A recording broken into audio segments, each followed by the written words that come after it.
Hello everyone. This one is our last session, session number 12. This one is on the application of eigenvalues and eigenvector. There are two applications which is part of our syllabus: stretching of elastic membrane and the mass spring problem. Okay, so we'll discuss this one by one. It's very simple applications that we have. So we'll discuss one example of each. The first example, an elastic membrane which is in xy plane. So what we are given, we have some elastic membrane in the xy plane which is in the form of circle. So if this is our xy plane, there is a x1 x2 axis. In this x1 x2 axis we have the elastic membrane with a circle of radius 1 simply. So this is the membrane that we have, elastic membrane. We are going to apply a linear transformation. When we already know, when we apply the matrix A on the vector x, it transform it to the y. Okay, it will transform to the vector y. So what will happen, each point in this membrane will transform to the new point, and it will take a new shape in the new plane, say y1 y2. Okay, this is the y1 y2 plane, and this is the transformation that we are applying A. So in simple words, what we have to do it, this is y equal to ax, a linear transformation we are given.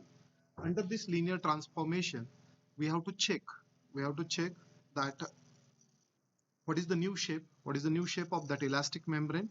So that is mainly based on the eigenvalues and eigenvector of the coefficient matrix A. So simply we have to find out the eigenvalues and eigenvector of the matrix A, and then easily we can discuss about the new shape of that elastic membrane. So come to the solution. So this is the matrix, and you already know how to find the eigenvalues and eigenvector of a 2 by 2 matrix here.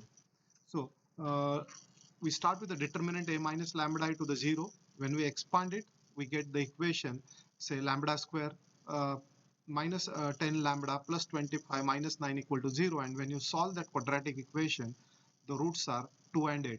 So there are two eigenvalues, 2 and 8. For each value of lambda, now we have to solve the matrix equation A minus lambda I of x equal to 0. So case 1, when lambda equal to 8, it is observed that the solution comes x1 equal to x2, say equal to t. So we have t comma t is a vector. If we replace it by 1, so 1 comma 1 is a eigenvector for lambda equal to 8. Similarly, if we solve it for lambda equal to 2, our eigenvector comes 1 comma minus 1. Now see the final stage here. So what we done, initially I told we have a x1 x2 plane. In that x1 x2 plane, our elastic membrane is a circular of radius 1. So this is the x1 square plus x2 square is equal to 1. And now we applied a transformation which is y equal to ax. So when we apply a on the vector x, now we are going to get a new plane, say y1 y2. This is the y1 y2.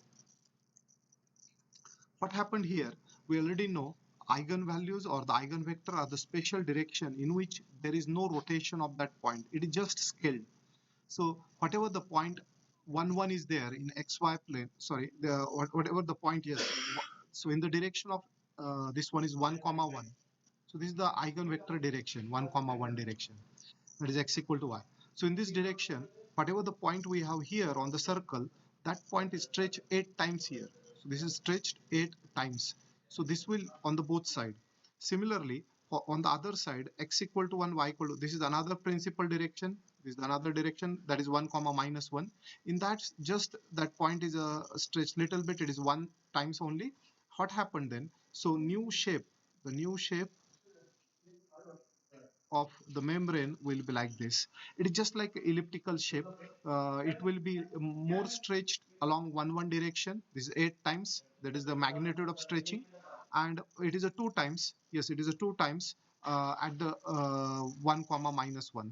So this is actually 2 times there. So this about 2 times on this direction, and this is 8 times. This is 8, this is 8, this is the 2, this is the 2, and that about a new shape here. So this is just for your knowledge. Generally these type of questions not comes in the exam, but yes, there is application of this. There are many more applications. Out of that, only two applications we are discussing here.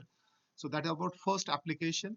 It's very simple. Whenever we have a linear transformation y equal to ax, remember if we find out the eigenvalues and eigenvector of this matrix A, eigenvalues gives you the magnitude of a stretching and eigenvector gives you the direction of a stretching. That about your first application. Now we'll move to the last application. The last application is a mass spring problem. Okay, application of eigenvalues and eigenvectors to the mass and spring problem. So there are some masses and the springs involved in the system, and we have to create first of all we have to create the system of differential equation. This is actually the mathematical modeling part. This equation should be given to you because so otherwise the system will be given. From this system these differential equations are created. We will not go in the detail right now. For these two equations, yes, we can create these equations. So indirectly we have y double dash, y1 double dash is equal to minus 5y1 plus 2y2, and y2 double dash is equal to 2y1 minus 2y2 is there. So y double dash is equal to ay. This is our system of differential equation. Okay, so where y1 y2 are the initial magnitudes, and this is the second order derivatives there will not so again the task is very simple. We have to focus on this coefficient matrix A. We should find out the eigenvalues and eigenvector of this, eigenvalues and eigenvector of this. When we get eigenvalues tells us the magnitude of a vibration. So when you calculate these eigenvalues, it gives you the magnitude of a vibration, and when you calculate eigenvectors, you will get the direction of vibration. Okay, this is the direction of that vibration. So that about your second application. But yes, obviously this second order differential equation will be given to you provided these type of questions will come in exam. Otherwise this is a tricky part that you have to learn how to convert. It is not so difficult also, but you have to convert this to the differential equation. So that about your last application. I'm not going to solve it, just I'm giving you an overview idea about this type of the problem. So system of linear differential equation represents the mass spring problem. This is a system of simultaneous equation, and for that we have a coefficient matrix A. Just we have to find out the eigenvalues and eigenvector, which tells us the direction and the magnitude of vibration. So just here's a final conclusion. If we sum up, there are many more applications of the matrices. These are not limited. Out of that, few applications which are part of our syllabus. We started with say electrical network, then traffic flow network, then here stretching of elastic membrane, and lastly the mass spring problem. These are the 4 applications which is part of our syllabus. Yes, eigenvalues and eigenvectors is very powerful tool that is applied in many of the places. Already I told in the class also that these dominant eigenvalue, that dominant eigenvalue or the eigenvector mainly used in the Google search process only. Dominant means eigenvalue which have the largest magnitude there. We'll not go in the detail, but yes, these are some applications. Okay, and that about our end of the first unit, that is matrices. Okay, thank you.